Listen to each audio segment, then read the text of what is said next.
Hey, what's up everybody? Bdf 44 coming into another video. Alright, this is one of those rare days in my life where my energy is low but my spirits are pretty high. Like the energy doesn't match how I feel at all. I'm good, but I was listening back to my vibes on my video and I'm just like, man, my energy's low. I can feel it even now. It's not even it's more physical than mental or emotional. I'm actually pretty motivated. I'm going out. I see this as an opportunity to build strength. And that's really what it's about for me, just getting out there and pushing myself to fill up this backpack as I often do and then walk those hills, man. And I feel good about really everything. My room is set for this upcoming Sunday. Today's Friday, so you know, I got up, did my exercise, and a part of me wanted to stay in the house and make art happen, and that's kind of the vibe I was feeling. But I didn't like the trajectory of my day. If I were to sit there for an hour and a half listening to music, I'd have been done probably around 2, and then what, go out then? I just didn't like the way that day looked. It looked better to me if I got out and pushed around and come back home and then see if I want to do that type of thing at night. So it's weird. Like, I'm in a mood to do art. I was telling myself I'm tired, but I'm not sleepy. I slept plenty. I slept well.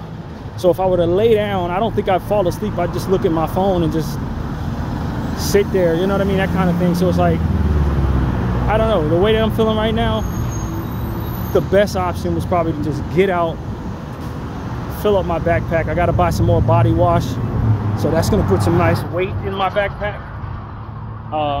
Possibly some more oatmeal that will put some more weight in my backpack. So it's like, this is a good day to do the hill walk with what it is that I have to purchase. So that's what I just came to the conclusion. I'm like, God, will you give me the motivation to get out? Because my spirits, it's not like I feel like being in the house. I'm not particularly antisocial today necessarily, nothing like that. I'm not in a bad mood by any stretch of the imagination. Like I said, I feel well rested, but my energy is low. But not lacking in the ability to exercise, because I didn't struggle through my exercise. It's a very, I don't think I felt like this too many times in my life. I really don't. I don't have this type of day.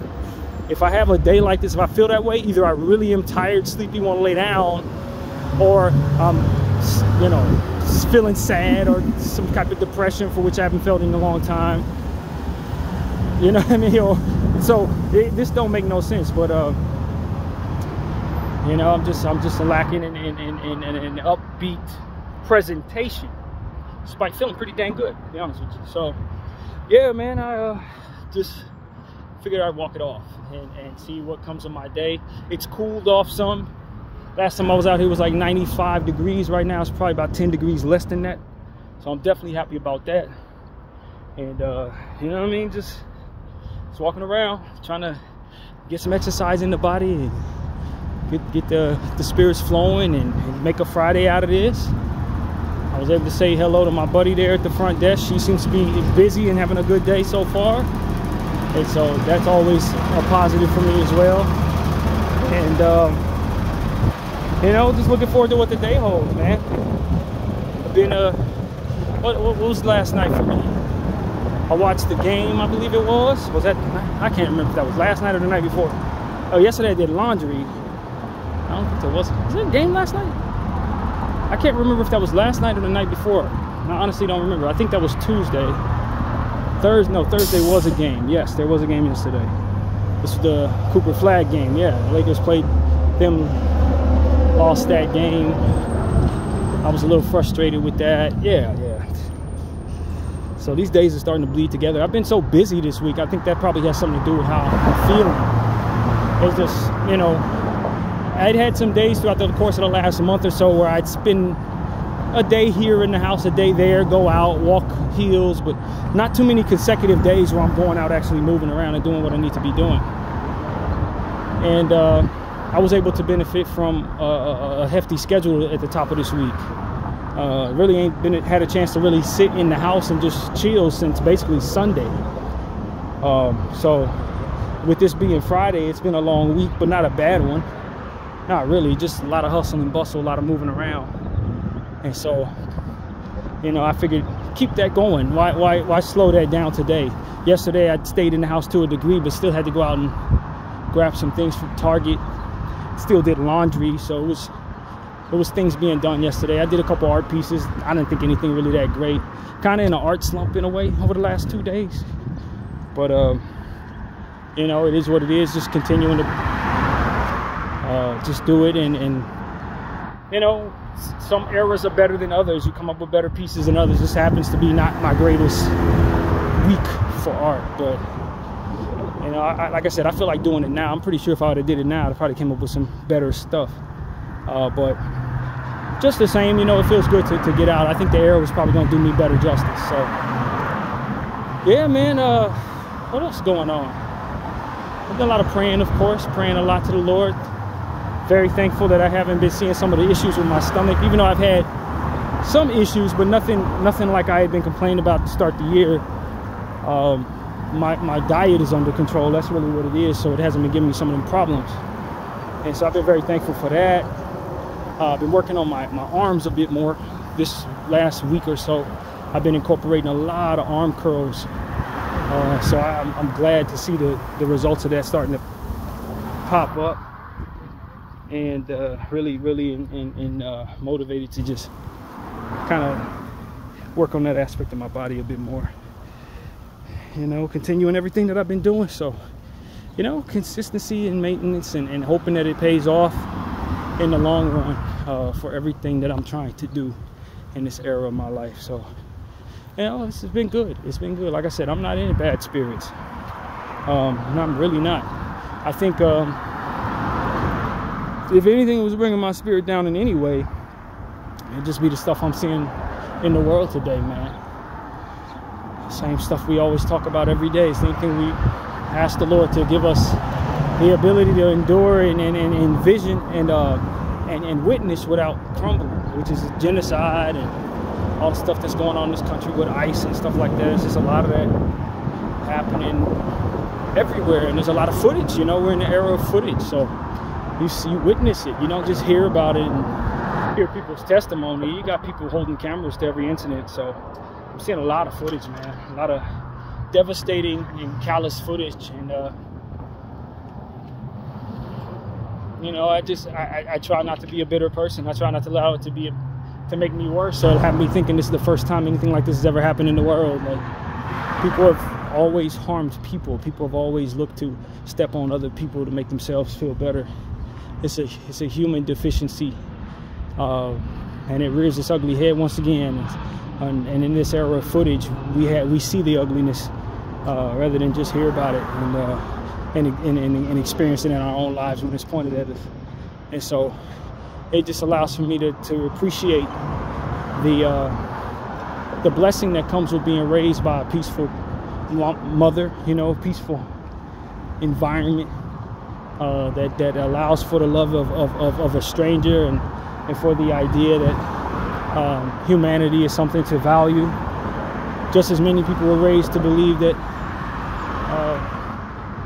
racism is something to value, to be honest with you, and money and all these different things. So I just look at my own humanity and see it as a blessing.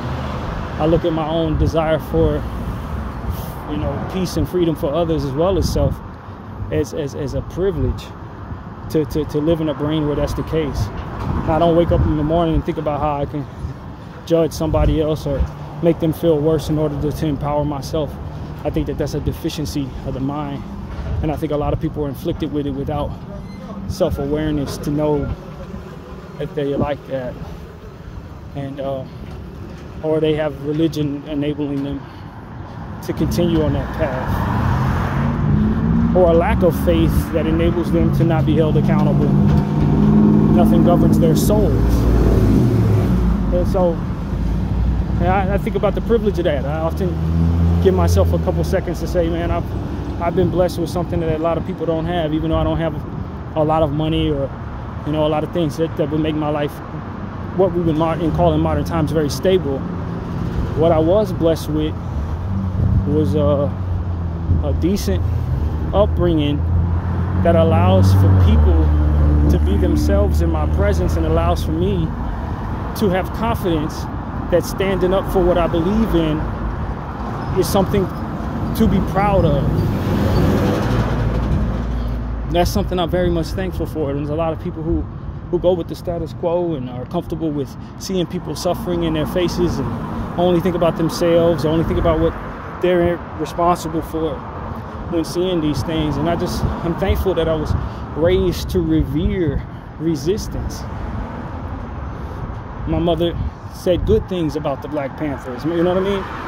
That type of thing. She raised me to respect that within myself when I see my own videos and I stand up for things that other people are silent about. I wasn't raised to fear what happens when I tell the truth. I wasn't raised to align with politics for the sake of my own stability. And I value that. I think of it as superpower when I look at so many people who don't have it. I'd imagine it's how LeBron feels when he could jump up and dunk a basketball. It's a privilege that other people don't have. I can do things no one else can do. I feel that way living in this place where everybody is silent to genocide, speaking up on it. People are worried about how they look, doing things that I'm not afraid to do. What do I look like if I walk down the street talking about genocide? What do I look like if I post these videos talking about genocide? What's going to happen to me? Am I going to have enough money? Are people going to try to blackball me? I want to be successful. How can I be successful if I stand up? Like that type of crap, that's weakness to me. The way I'm wired and the way I was raised, I don't respect that more than I respect me sacrificing all of that, not being afraid of what everybody's afraid of, not trying to reach for what everybody else feels they need, following everyone else as they do. I don't find that to be respectful. It's what it is I'm doing. And so to know that I'm living in a world where a lot of people don't respect themselves, I get to respect myself. And that's a privilege. That's a real privilege. And so I look at everybody else and I say, man, I wish you could stand up for what it is that you believe in without worrying so much about some measures that are put in place for you to adhere to. I wish your religion gave you an actual relationship with the God you serve, rather than just a uniform from which to wear and a bunch of rules for you to follow or else. And a relationship with God helps me through all of that. And I can go into my own self. It's something that you would also feel crazy for, praying to God and listening for a voice to tell you something. A lot of people are afraid to look crazy. And as a result, they end up aligning with what is considered sane in a crazy world. I'm thankful for the freedom, liberation of a thought that doesn't align with just going along with things that I know, due to my relationship with God, that He doesn't appreciate. Just go along with it, or call myself being a leader in that regard, and then only being mad at certain things that people do that God may not be pleased with, but then comfortable with other things that people do that God definitely isn't pleased with, just because it's in my best interest to survive that way. I'm not wired to be selective in my humanity nor my outrage. And I'm thankful that the Lord has liberated me from where I was to where I'm at. Think about where I was a couple of years ago when I was sitting in an apartment in Inglewood and not able to go home. And I was thinking about how appreciative I was. That was what I was thinking about last night. Appreciative of the fact that I'm able to get back to where I used to be, where I used to live, and be in that neighborhood as much as I like to be. Headed there now. Like, there was about 7 to 8 years while I was living in Inglewood where I never went home. Didn't think I would ever go back home, even though it wasn't that far away. Hollywood felt like worlds away. You know what I mean? Because of how not only far away was from it within my distance, even though I had a car and I could always go back, but how far I was away from it in my head, to where I was isolated in the house, stuck on marijuana so strong, so tough, and it was enabling my anxieties and enabling my nervous system, or whatever you call that, the nerves that I was having. The desire to be isolated was only enhanced by my habit. I was a slave to it. And the Lord brought me through all of that, made things work out in my life, gave me a new trust for him, and enabled me to have something to be proud of within myself that allows for me to love life in ways that I never had before. Now, telling God this morning, I'm thankful to be alive, because I actually am proud of who I am. I'm actually happy in my life. I actually see things worth living for. I actually see purpose and works that I've accomplished and things that I've practiced that have now come into fruition, and to being pretty good at, I'm good at these things. I actually like living now. You know what I mean? Not to say that things can't go bad or whatever, but they have gotten a lot better, and I've put in a lot of work, so now I can be proud of that. And so, you know, that's what I was thinking about, just how thankful I am to be able to go home, how thankful I feel to be able to walk down the street without anxiety, how thankful I feel to not have the burden of being on marijuana to no end. Even though I did love my weed, and you know, it is what it is, but at this point, I don't feel a slave to it. I don't feel like it's a bill that I have to pay for. I don't have the desire to buy it every time I walk past a place. It took a lot of favor in my life to liberate me from that space, and to make me see it the way that I now see it. And so, you know, it's a lot to be thankful for. And just the same, there's so much wrong with the world. As I'm finding new reasons to enjoy life, I'm seeing life being taken away from people that ain't even got a chance to start their lives just because of their race and their religion, because it's written in a book somewhere by a bunch of people who happen to have a lot of power that they're entitled to their land and entitled to treat them poorly and hate them for not just literally handing that land over as if that's reasonable behavior for a human being. You understand? Who's gonna do that? And you come over here from somewhere far away and you tell me that this is your land and you're entitled to it, and now I need to leave, and you expect for me not to resist.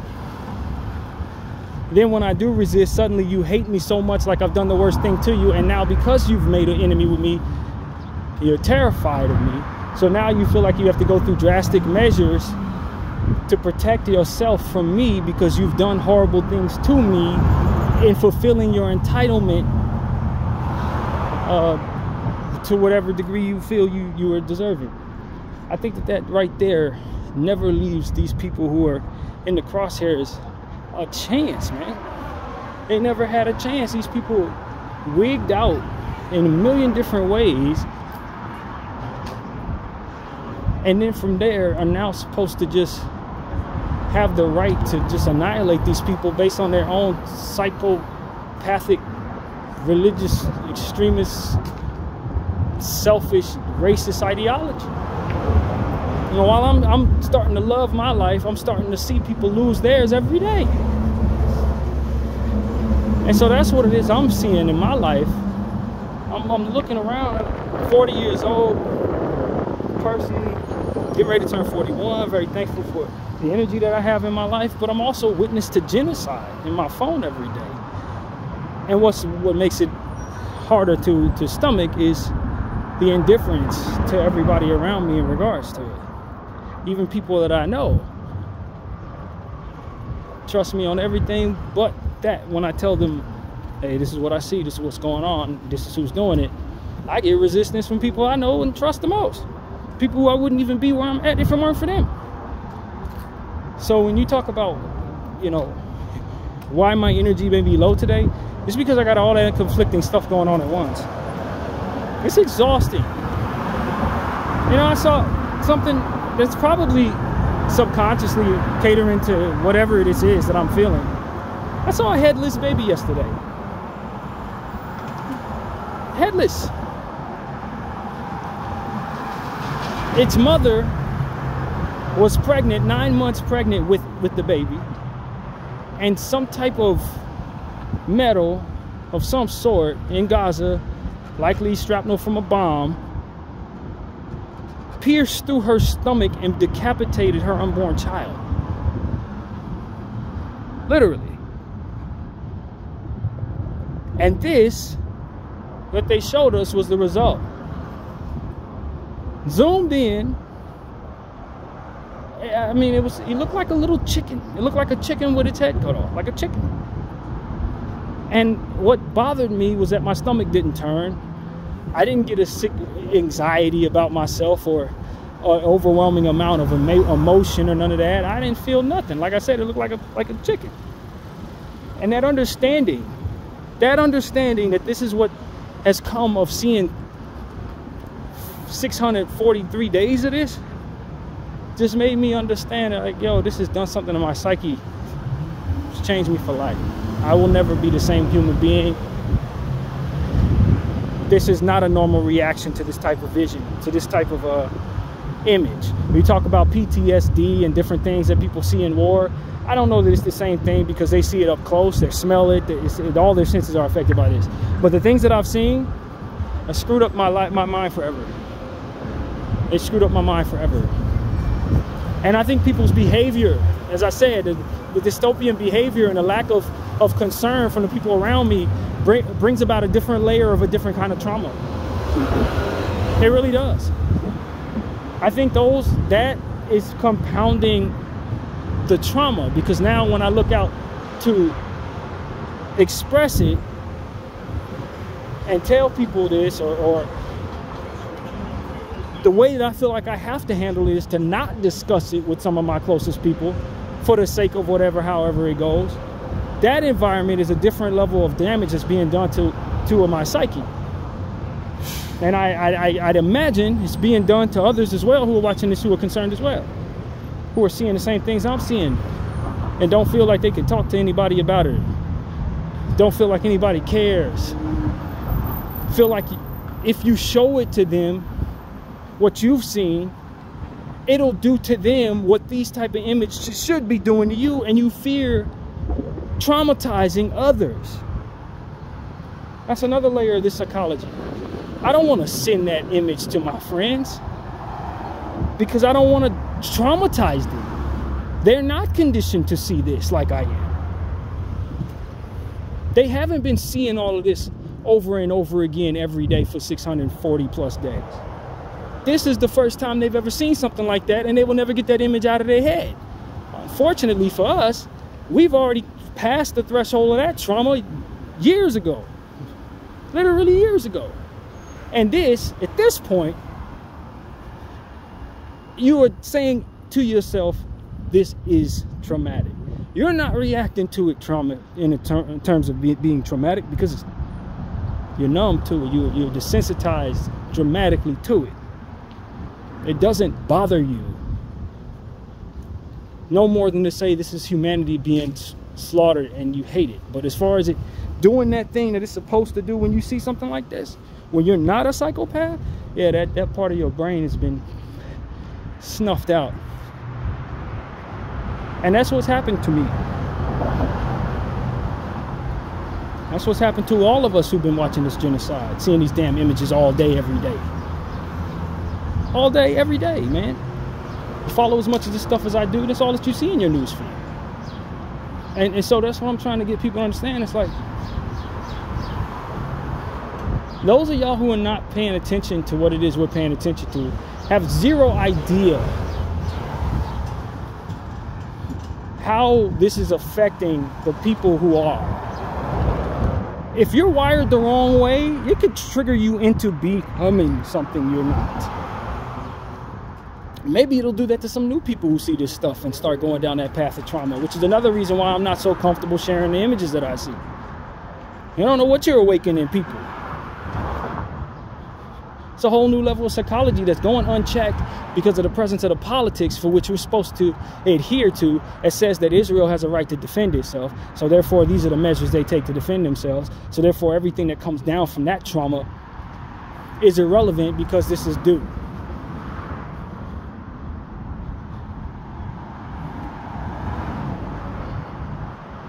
Children, little children are dying, man. And I'm seeing the humanity in a lot of them because some of them have their own TikTok/Instagram channels displaying their humanity. I see some kids from Palestine that are very talented, as I've mentioned to you before. Little 2-year-old girl like Lean, who cooks. She's turned 3 very recently. She cooks. She's a little bitty chef. Super genius cook. Like, you can't tell me these people do this when I see these individuals humanizing their people on top of the slaughtering of their people that I'm also visualizing, or rather witnessing. I see Lean in one scroll, in the next scroll, I see another one of her little countrymen, her same age, with his head chopped off.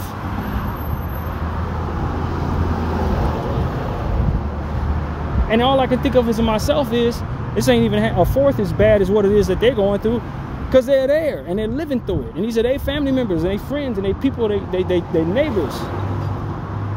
Their environment that's being deteriorated and their conditions that are unlivable. And the norms that they have to go through when they see all of this and live through all of this and embody the fullness of what it is that they're going through. It's many times worse than what it is we're visualizing in our phones, as we're witnessing all of this. And so I say to you, when I hear people say death to the IDF, I would ask you to consider what it is I just said. Because it's the IDF who's doing all of this trauma. And those who are sending them out on their orders, that's inflicting this trauma on everybody that's witnessing it and going through it. Don't look at them as just irate individuals who've picked a subject and are not willing to burn down things for it, because that's lacking in context. If you saw what it is that they were doing with your own eyes, the way that I have, you would react to it in a very extreme way. So I was trying to explain to my buddy, my friend, you would react to this in a very extreme way based on the things that you very much care about, that they're very much disrespecting and very much doing horrible things in regards to. You would have a different scope on it than what you actually do, because you would have seen certain things that you don't see in your concern for what it is you're focused on. When people say they're concerned about child trafficking, you're not watching people kidnap these people. You're hearing about it, you're reading about it, and it bothers you, and rightfully so. But as it pertains to you having something to apply to what it is that we're seeing and dealing with, you don't know the first thing about the context of self to know what you would do if you were exposed to that much of what it is that you're passionate about. This is a context that a lot of y'all don't have nothing to weigh against. People say, oh, I care about what's going on in this and that place, but you're not seeing too much footage in regards to that circumstance. You're not seeing the trauma. Throughout the course of your day, you're living a regular American life, a regular Western life. You're just going to work, you're going to school, you're reading what you're reading, you focus on what you focus on, you go to sleep, you wake up comfortable, you eat what you want to eat. You're not going through nothing. So when you try to apply your understanding of why we are so extreme in our reaction to what it is that we're dealing with, you got to understand that we're seeing the footage that matches the realities that are there for those who are going through it. They're witnessing. We are to witnessing. No witness to murder. We're a witness to slaughtering. We're a witness to the aftermath of different things that involve a great deal of violence toward children. It's very frustrating talking to somebody who hasn't been awakened to the context of what it feels like to go through something like this. Brush aside what we're saying as if this is not something that requires a great deal of extreme reaction in order to meet properly. You gotta meet something so extreme with extreme reactions in a lot of cases. Or it's natural to do so if it ain't necessary.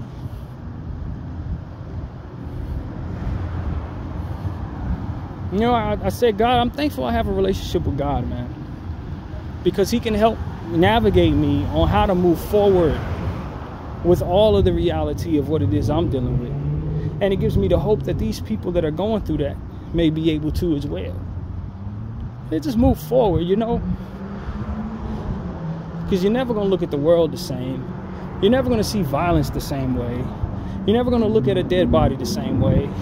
You're never going to look at some of your friends the same way who didn't care about this or didn't know to respect your intensity as it pertains to the subject for their lack of confidence, their lack of consciousness to whatever it is, however it goes. Hell, it's hard. I was telling myself, man, I don't even know if I want to be this person's friend anymore. The person I was talking to about this situation. I've known her all her life, but like her position on this is so against what it is that I've seen, and I've seen so much extreme stuff in regards to what it is I'm looking at, to where it's like I'm offended by any conversation we have about this, because I've witnessed what it is that you're essentially not open-minded to believe in me in regards to. I've seen it. Why you telling me you think I'm a hater of certain people, or why you're telling me why am I so focused on this because I should be focused on child trafficking when this is literally the biggest child trafficking story of them all.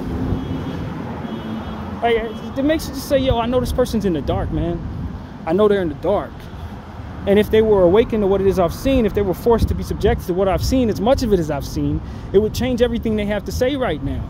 That matters.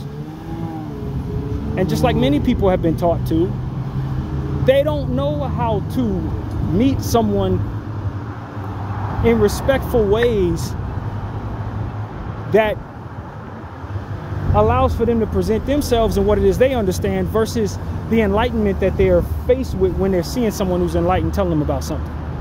You know, it's like somebody who's told me they've been R-worded. And I sit up here and say, oh, I wasn't that bad. It ain't nothing but some sex. Like, you're disrespecting their experience and the trauma that came with that. And you, because of all of your experiences having no attachment to anything that extreme, will make it so that it's frivolous in regards to how you're viewing what they're viewing. Now, if this happened to you, the next day it's going to change your mind about how you approach that, and you're going to have all these different things to say about it and how, you know, you've changed and all of that. But before that, you really are frivolous in your reaction to them expressing to you the context of their trauma to the best of their ability. It's the same thing, man.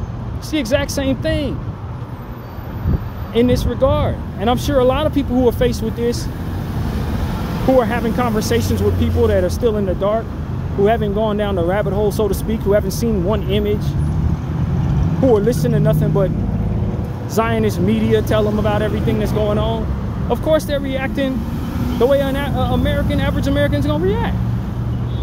Lacking in understanding of the intensity of the context that you're experiencing when you've gone through what it is that they don't know nothing about. It's a certain American callousness that speaks to how we are able to walk like nothing's happening while this is what's happening in the world. I was faced with it and seeing it in my own friend. Like, damn, I feel like I'm talking to the American demon that the world has been trying to get through to.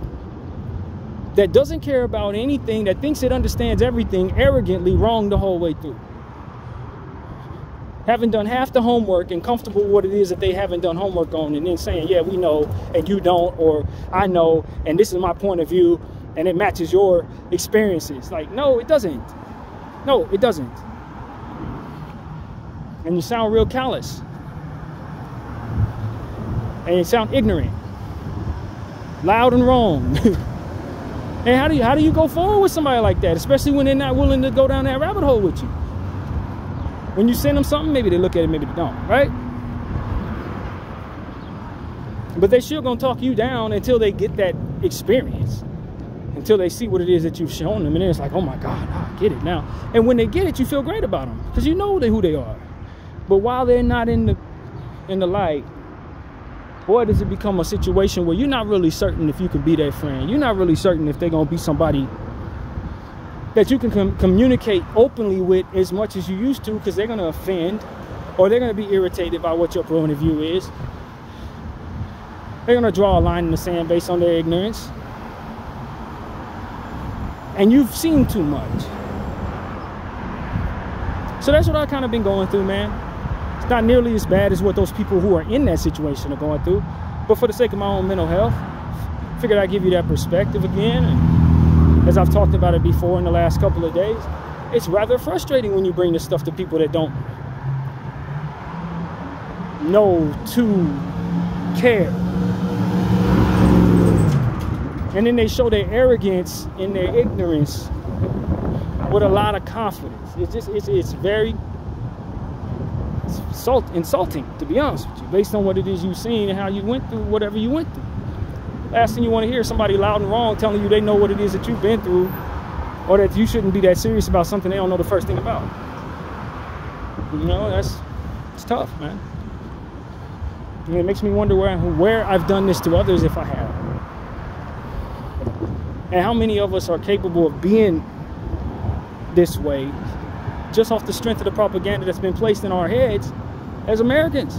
Probably most of us have some form of this in us, to where we don't really care about what nobody else is going through necessarily, unless we do, and then we choose, and it's based on things that are maybe not. I don't know. I guess I care.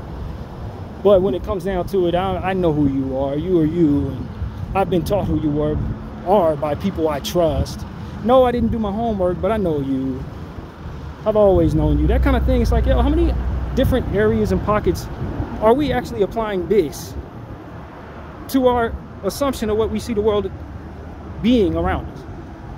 And we know them people, they do this. We know those people, they do that. We don't care about them because they brought this upon themselves. It's like at some point in time, we got to realize we've been taught how to be like this. Surface level thinkers, driven by our arrogance, driven by our confidence that has been pointed in certain directions, zeroed in on specific subjects, without this wherewithal and the self-awareness to know that there are broader scopes, broader awareness levels that we don't inhabit in our centered focus toward whatever it is we've been driven toward all of our lives. It's like me running around because I've been studying basketball as closely as I have, NBA basketball, talking with a certain level of confidence like I understand baseball. Like I know the first thing about baseball because I understand basketball, so what's the difference? Every sport's the same, right? I don't know, but maybe close to it, I'm confident. Like, that's what I'm seeing in multiple people, actually, not just one friend. I see that in several people I talk to. I'm in a space where I'm like, yo, man, no. If that's where your head's at, that's not where mine's going. We ain't gonna be able to meet like we used to be able to meet, because I don't agree with that type of thinking, that surface level, lacking in nuance type of thinking, that I believe what I was told and therefore I don't need to do any homework because I know and everybody I know knows and we all agree, so therefore it is what it is, even though none of us know at all because none of us done any real homework.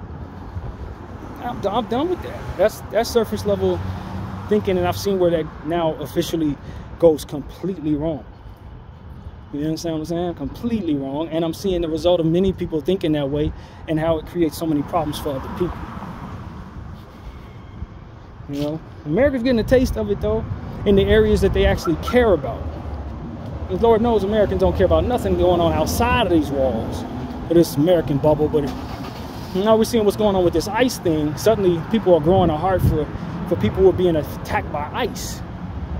And in the presence of that surface level scope, it's like, oh my God, this is the worst thing in the world. Look at Donald Trump and what he's doing to these people. We have a heart for this. This is the worst thing in the world. Let's stand up. It's like if you stood up even further and take a look at what's going on behind all of that, you'll see more of what's actually there. And you'll see a lot of things that you don't care about are also roped up into this same thing.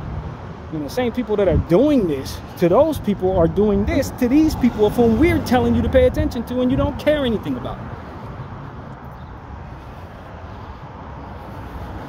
You're looking at one subject, caring so much, looking away from another subject, not giving a damn, not realizing it's the same person holding the strings behind both subjects. Same puppeteer behind both of them. Same money going into both of them. But I care over here, but I don't care over there.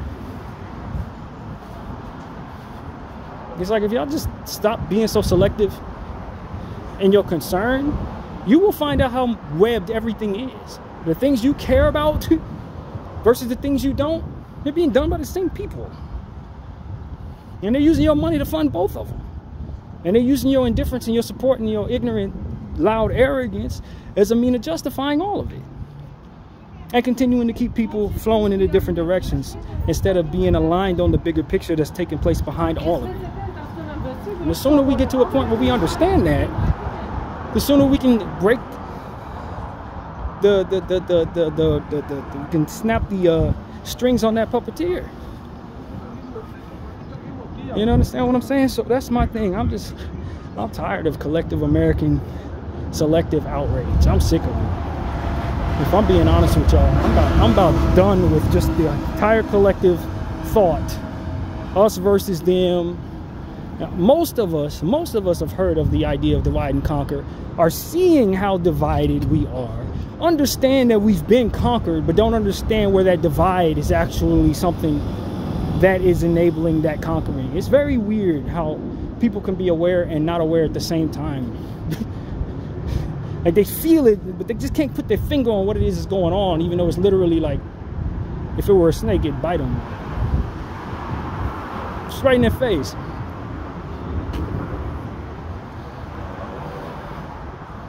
You know, and the challenge for people who've just been woken up like myself is to not lose patience with those who are still asleep.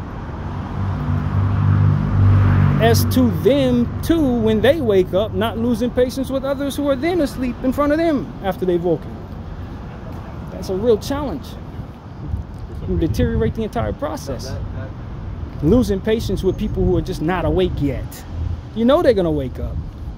Maybe they do, some won't. Some won't care when they do wake up, but that's not the majority. People are followers, so when it becomes cool to care, then they're really gonna start getting curious. And that's what's wrong with us as well. We gotta grow up from that too.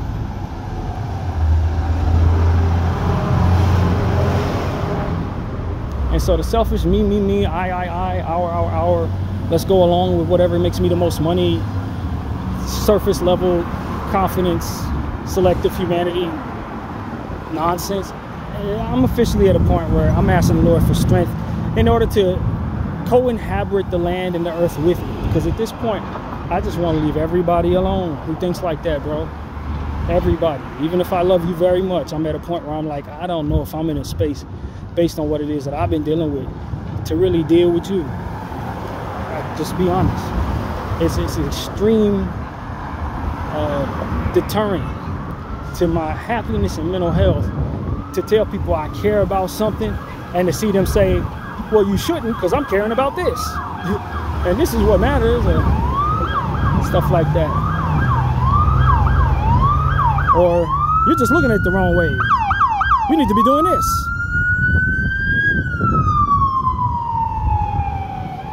See? Assimilate with us on what it is that we're doing to make this thing continue to do all the damage that it's doing that we don't know nothing about.